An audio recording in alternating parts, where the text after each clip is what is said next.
সৃষ্টিকর্তা যদি কাউকে বাঁচাতে চায়, পৃথিবীতে এমন কোনো ক্ষমতাধর আছে তাকে মারতে পারে। দেখেন, এই কাঁকড়াটাকে ডালাই দিয়ে ফেলছিল, সে ডালাই ভেঙে বের হয়ে আসছে।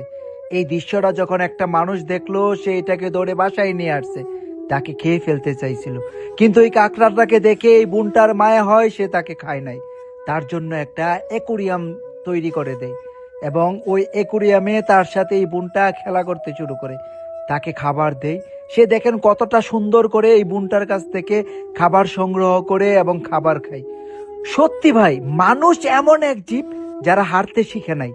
এই ছোট্ট কাঁকড়াটা যে অনুভূতি শেয়ার করতে পারে না, কথা বলতে পারে না, বুঝাতে পারে না, তারপরও এই বোনটার সাথে এই কাঁকড়াটার এমন একটা সম্পর্ক হবে যা দেখার পর আপনি অবাক হবেন। মানুষ সৃষ্টির সেরা জীব, এটাই তার বাস্তব প্রমাণ।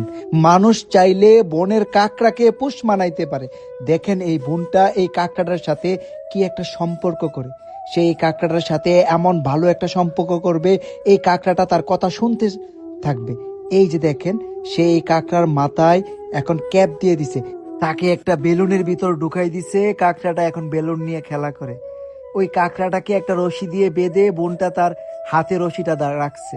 দেখেন, কোলে নিয়ে কত সুন্দর করে আদর করে দিচ্ছে, তার মাথায় কখনো মুকুট দিয়ে দেয়, তার সাথে এত সুন্দর খেলা করে যেন মনে হচ্ছে এই কাঁকড়াটা এই বোনটার সন্তান। কত সুন্দর একটা টুপি পরাই দিছে, বিভিন্ন ধরনের খাবার দেয় কাঁকড়াটাকে। আর কাঁকড়াটা খুব মজা করে খায়, তার সাথে হাই ফাই করে, হ্যান্ডশিপ করে।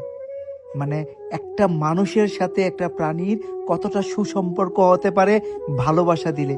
এই কাঁকড়ার জন্য বনের পিছনে একটা ব্যাগ তৈরি করছে, যেন এই বোনটা এই কাঁকড়াটাকে ব্যাগের মধ্যে রাখতে পারে। রশি দিয়ে ওই কাঁকড়াটাকে নিয়ে সে ঘুরতে যায় পার্কে। যা দেখার পর হাজার হাজার মানুষ ভিড় জমায়। করছে তো করছে, কেমনে করছে দেখেন, কত সুন্দরভাবে সাজাই দিছে ওই কাঁকড়াটাকে। বোনটা যে ধরনের ড্রেস পরে, ওই কাঁকড়াটাকে ওই ধরনের ড্রেস পরায়। রান্নার সময় ওই কাঁকড়াটা তার শরীরে বাইতে থাকে। বিশ্বাস করা যায় একটা প্রাণীর সাথে মানুষের কত সুন্দর সম্পর্ক। আমার জীবনের প্রথম দেখলাম। ভালো লাগলে শেয়ার করে দিয়েন, সত্যি অসাধারণ।